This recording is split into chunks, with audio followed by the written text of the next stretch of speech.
Y vamos a hacer un pequeño ajuste en el orden del programa. Vamos a empezar con Joer de Ecuador para hacer el balance del extractivismo y los procesos que se están viviendo en el Ecuador en estos temas. Un aplauso para él, por favor.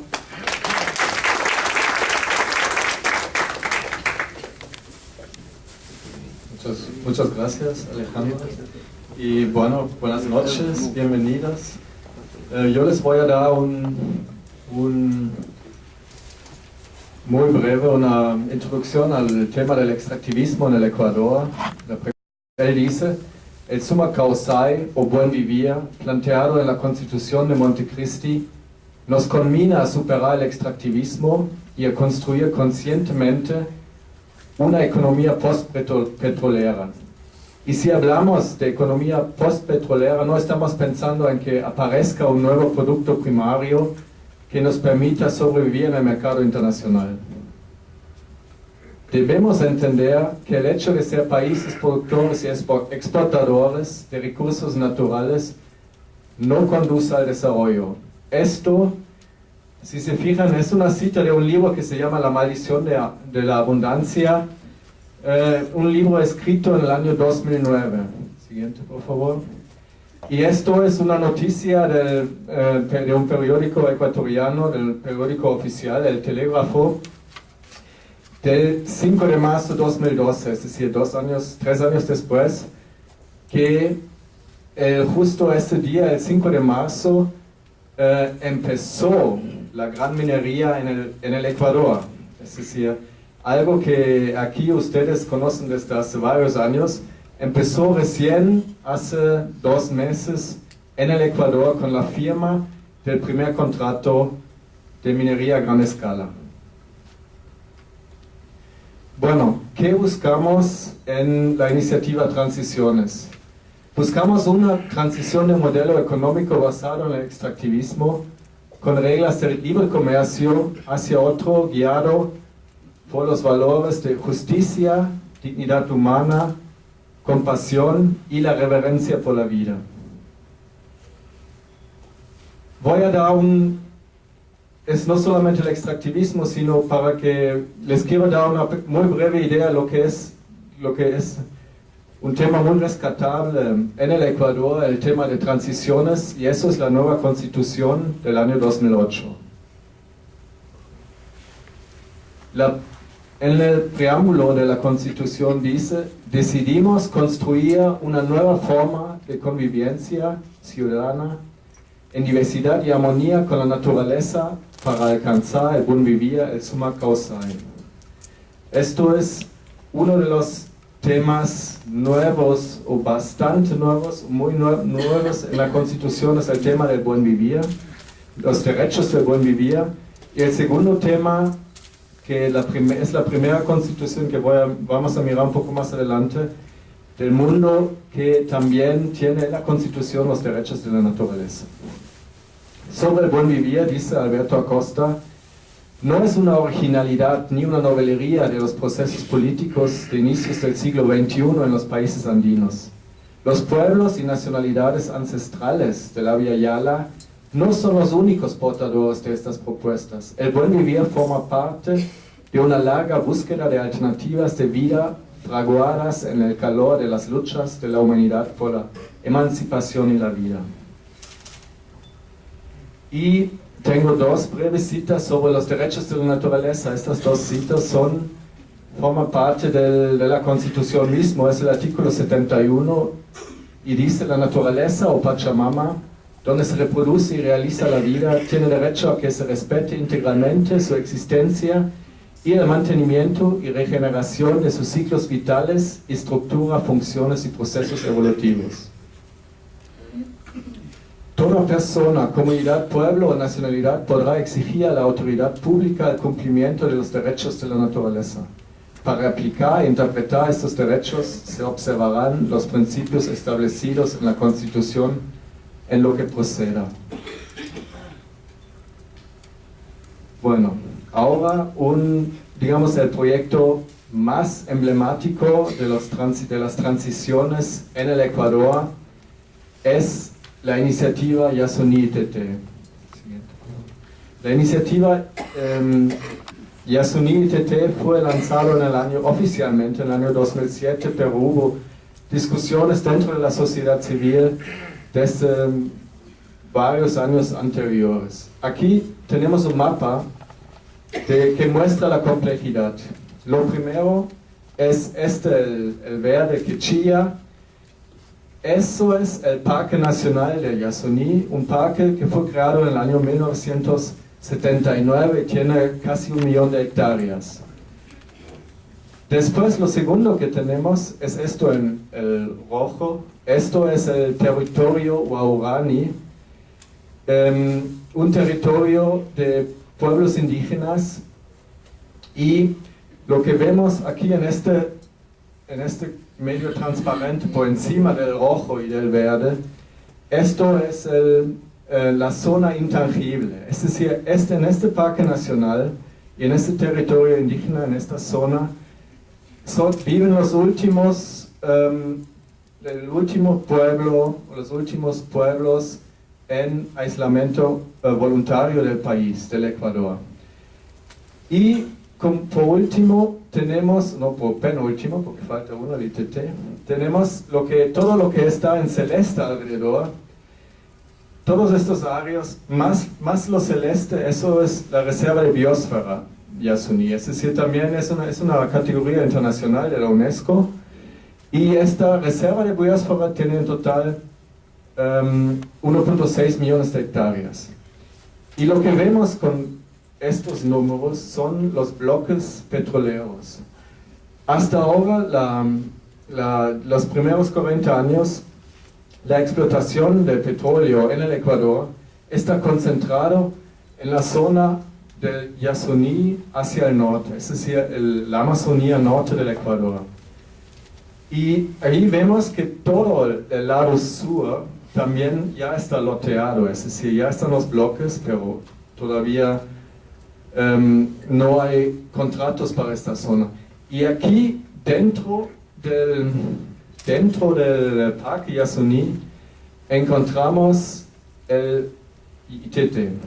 Siguiente, por favor. ¿Qué es lo especial? Ya les dije, bueno, para decir ITT es el bloque petrolero, viene de los nombres Ichpingo, Tambococha, Tiputini, de ahí viene ITT. ¿Qué es lo especial del Yasuní? El Yasuní es la zona, dentro de la zona más biodiversa del hemisferio occidental, es decir, de todo el continente americano, porque es un refugio del Pleistoceno donde convenían las especies tanto de la Amazonía como de los Andes. Y solo un ejemplo de muchos, hay un récord mundial de se encontraron 664 especies de árboles y arbustos en 1 hectárea, ya que es un récord mundial, no solamente de las Américas. Siguiente, por favor. Y ahí pueden ver, eso es un estudio reciente que muestra que el centro de la biodiversidad. Es decir, tenemos, son los centros de diversidad para plantas, aves, mamíferos y anfibios, y tenemos una biodiversidad alta para uno de los grupos, está en verde, para 2 amarillo, para 3 en anaranjado y para 4 en rojo. Y vemos justo aquí donde queda el Yasuní, tenemos, está la zona, el centro de la biodiversidad. ¿Cuál es la iniciativa Yasuní? Es una propuesta de dejar el crudo, de dejar el petróleo bajo tierra en el Parque Nacional. Hay unas estimaciones de las reservas del bloque ITT que son unos 846 millones de barriles recuperables de crudos pesados. En el año 2008, el valor estimado de este petróleo, que ahora está mucho más, pero estuvo de 7.000 millones de dólares. Entonces hay una propuesta del gobierno del Ecuador que fue lanzado en el año 2007 que dice que el gobierno, el Estado de Ecuador espera una compensación de la comunidad internacional de la mitad de este valor, es decir, de 3.5 mil millones de dólares por no explotar el petróleo que se encuentra en esta zona, en este parque natural nacional, que es la zona más biodiversa aquí del continente americano. Esto es una propuesta de transición muy interesante que ha causado mucho interés, mucho apoyo y también mucha polémica al mismo tiempo, pero es una propuesta de todos modos para pensar en otros modelos de desarrollo. Es decir, algo muy novedoso, y eso es lo interesante, lo emblemático de esta iniciativa, que realmente deja pensar qué es, por qué no dejamos el petróleo ahí en la tierra. Siguiente.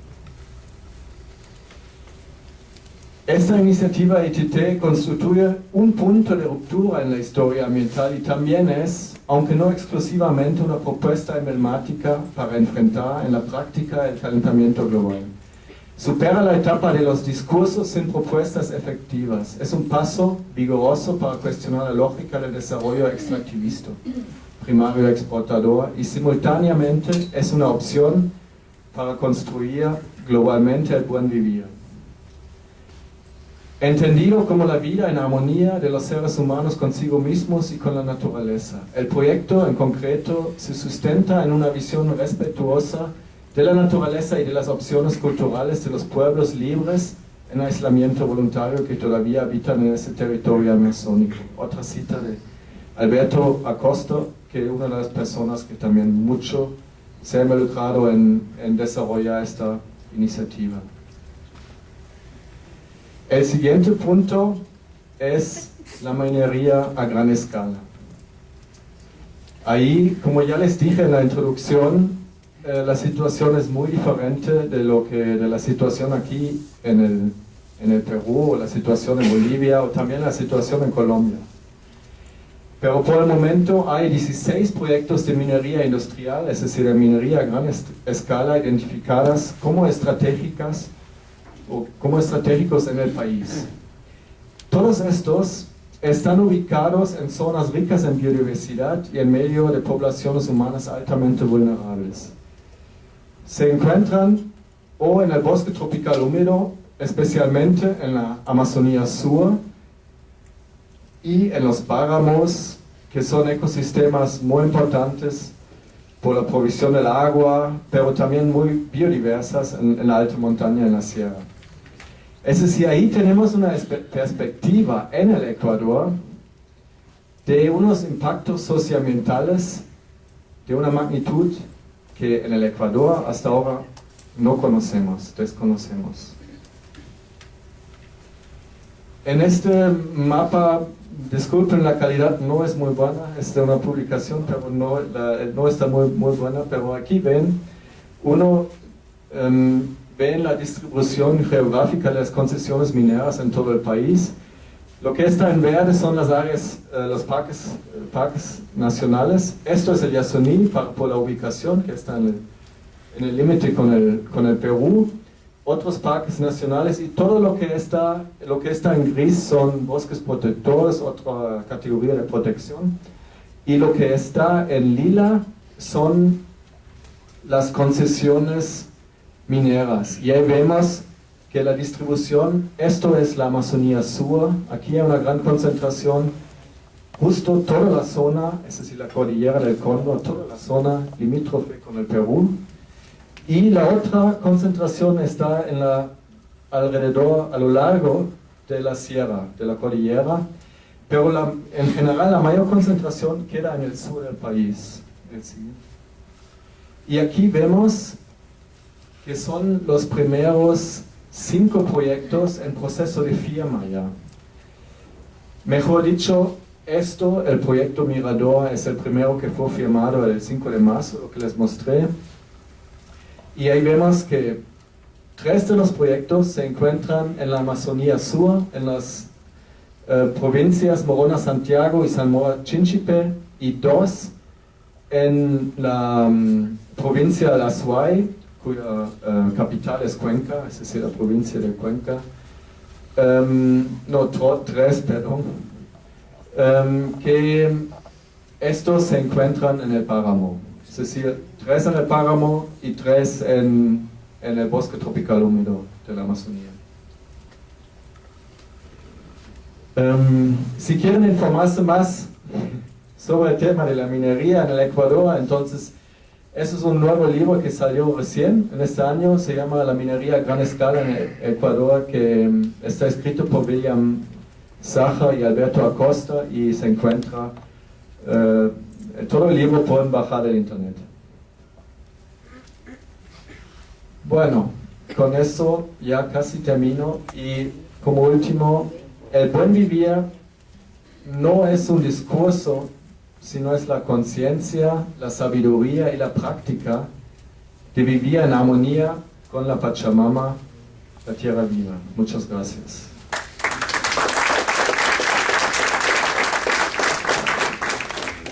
El extractivismo y las industrias extractivas viven